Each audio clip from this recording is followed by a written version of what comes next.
people might suggest it really is a case of anything you can do, I can do better, as that infamous song literally went. We're talking about back here the return of the former royal known as Prince Harry. He will be back in the UK, as has now been put down in print, shall we say, across the world's media, letting the world's media know that he's back here in the UK for a charity event. A charity event we're often told, as ever with Prince Harry, that is totally very much close to his heart, a bit of a passion project, all of that sort of stuff. It was the event that he broke down on stage and cried alongside the TV presenter Gabby Roslin a few years ago, and a lot of people were very moved by it. I'm not there to either, offer an opinion. I just kind of find it very strange that, they chose that particular moment to burst into tears with all the cameras that they don't particularly like surrounding them and clicking away. I'll leave that one for you to work out. But why is Harry truly now back in town? As ever, let me explain. Hi, good morning. How are you? Nice to see you today. Welcome, one and all. And also, by the way, do you know on this day, yes, we wouldn't be doing this without this particular gentleman. In 1891, Thomas Edison patented the motion picture camera.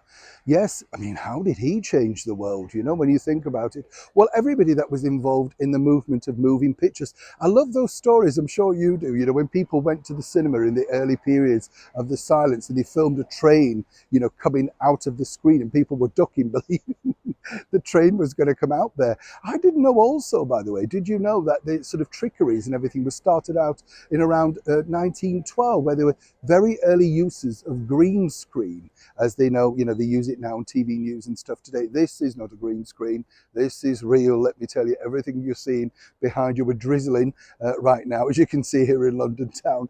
Back as ever, though, to your breaking royal story of the day. It really is a case of anything you can do, I can do better, quite frankly. This is all because, as we know, Prince Harry's back in town next month and popping in, rightly so, for one of his charities, the Wellchild Awards. This is an award, of course, that he's very, very keen upon, and more importantly, wants to keep an association with. Some people might speculate that this is more advantageous for him than necessarily the sort of charity himself. Let's not forget, he does like children, he has two of his own, and more importantly, likes to reconnect. I think what's interesting here, though, is literally the day before is the day that, of course, senior members of the British monarchy will be gathering together to memory, of course, the late and wonderful monarch, Queen Elizabeth II. Something, according to a very well-placed source, that Harry was simply not invited to. As we told you here on the show before, he was invited, but there were stipulations attached. He didn't necessarily want to go it alone. He's now too nervous to face his own family, as we saw at the recent coronation. But the idea here with the Wellchild Awards is this, and this is from a very well-placed source, and as ever, we have to say allegedly to protect their, sort of words, as it were.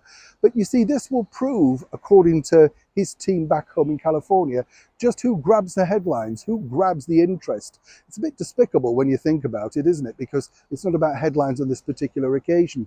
But of course, in the world of celebrity, which Prince Harry is now, this is the world he now lives in. And yes, it is about celebrity. It is about the celebrity culture world. And more importantly, it is about really who grabs those front pages. And Harry and Meghan believe that every time they come out of the box, they can grab the world's headlines, no matter what the thing they are associated with.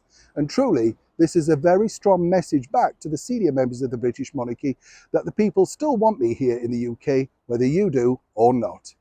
Neil Sean in the very heart of London.